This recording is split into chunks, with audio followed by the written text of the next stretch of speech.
bienvenue à la premier chapitre de mes premiers pas en coréen. On va enfin commencer le cours de coréen et la première chose que je voulais vous partager, c'est comment on demande la nouvelle, comment on dit bonjour, salut, comment tu vas, etc.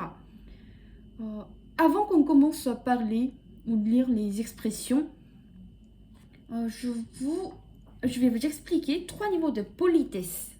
C'est plutôt dans le langage oral. Moi, je l'ai nommé formel, poli et non formel. C'est un peu comme vous voyez tutoyer en français. La différence, c'est qu'on a 3 formes en coréen. Et on décide la forme selon l'âge, la situation sociale et la familiarité entre les locuteurs. Donc, ce n'est pas forcément l'âge qui décide tout. Il y a certains cas que vous devez parler formellement, même si vous parlez aux enfants ou aux amis. Ou des fois, vous pouvez parler assez poli ou même non formel, même si vous parlez à quelqu'un qui est beaucoup plus âgé que vous. C'est plutôt la situation qui décide en même temps.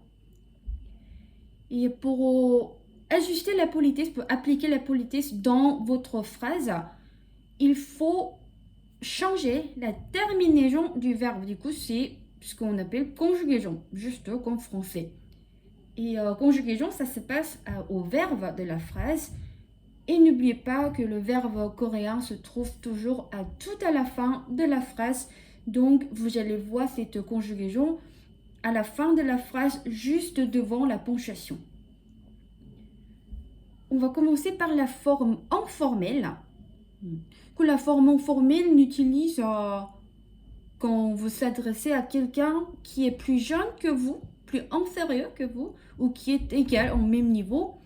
Et quand vous les connaissez bien, particulièrement dans les situations assez familières, mais qui n'est pas très formelle. Le petit dialogue en dessous, le premier personnage, il ou elle, a demandé « 안녕 ». « 안녕 » qui veut dire tout simplement « salut ». Et pour répondre, vous pouvez aussi répondre « 안녕 ». « 안녕 ». Vous voyez, du coup, c'est juste une toute petite phrase, petit mot même, pour saluer à quelqu'un. Imagine qu'on fait la même chose, mais dans les situations un peu plus élevées, un peu plus polies. Et la forme polie, c'est la forme la plus neutre. Donc, vous pouvez l'utiliser dans la plupart des conversations quotidiennes. Ou si vous ne connaissez pas de quoi utiliser, restez poli. Ça marche la plupart des cas. Et notamment quand vous s'adressez à quelqu'un de proche ou même de loin, l'âge ou la situation sociale n'est pas assez important quand on parle en poli. Et une petite clou, la forme poli se termine toujours par yo à la fin. Que si vous voyez yo tout à la fin de la phrase, vous pouvez instantanément savoir que cette personne parle en forme polie. Même si vous ne comprenez pas, vous pouvez d'abord voir quelle forme on utilise. Pour saluer en forme polie, on dit 안녕하세요.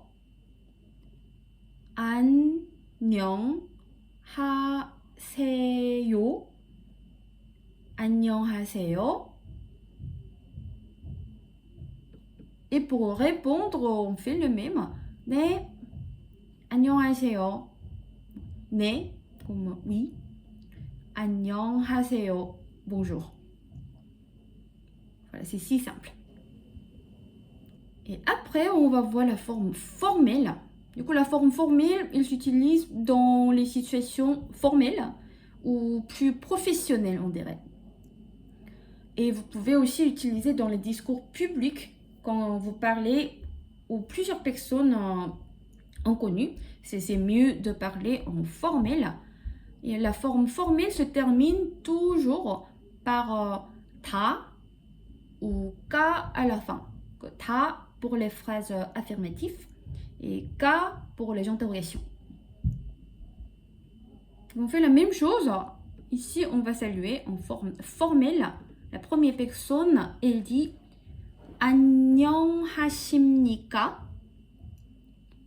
안녕하십니까? 안녕하십니까? Du coup, vous voyez déjà, c'est une question. C'est à la forme de question ou interrogation. Donc, c'est pour ça, à la deuxième personne, on répond 예, au sens de oui. 예, 안녕하십니까?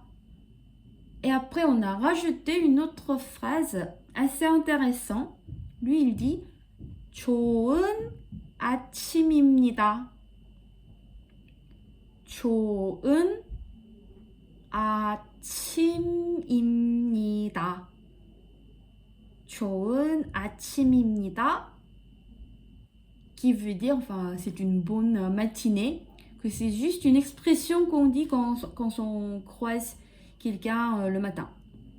좋은 아침입니다. Et comme on a vu tout à l'heure le mot 안녕, qui était conjugué 안녕, 하세요, 안녕하십니까, etc.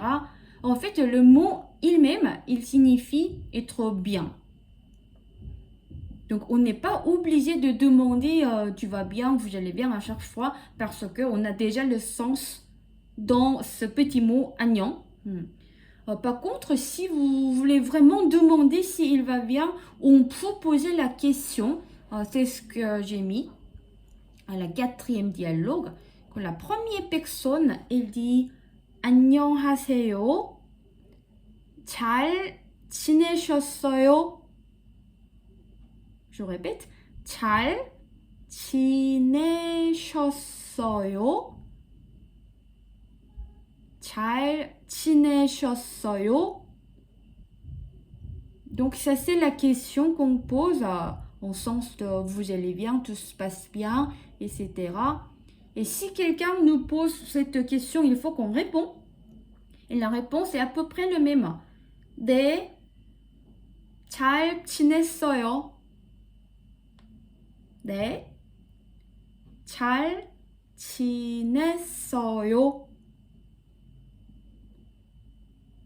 Et vous voyez, il y a une petite différence. À la question, on a dit 잘 지내셨어요? Et à la réponse, on n'en a pas.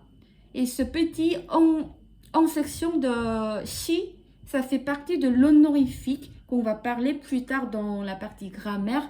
De toute façon, simplement dire, celui-là, ça peut s'utiliser seulement dans les phrases qui parlent de quelqu'un d'autre. Puis ici, on vous voit qu'on peut potentiellement dire 잘 지내셨어요?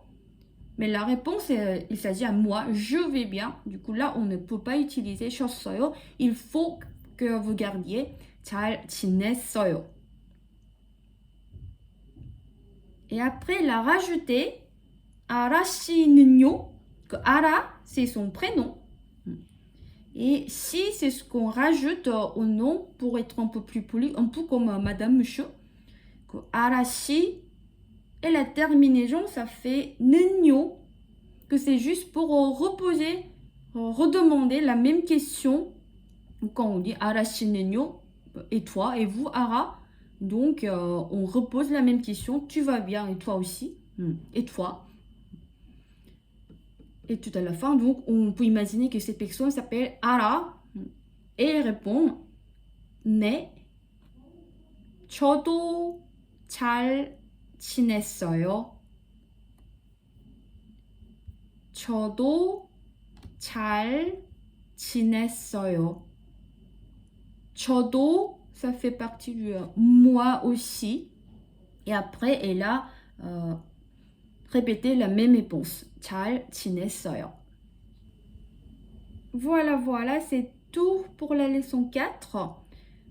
N'oublie pas de répéter et mémoriser chaque phrase qu'on a vue aujourd'hui. Je vous conseille fortement de les mémoriser par cœur. Comme ça, vous pouvez les parler ou écrire n'importe quand, n'importe où, assez naturellement. Et aussi, n'oubliez pas de faire les exercices que je vais poster dans le programme. Et si vous êtes prêts, on se voit aux leçons 5. À tout à l'heure. 안녕히 가세요.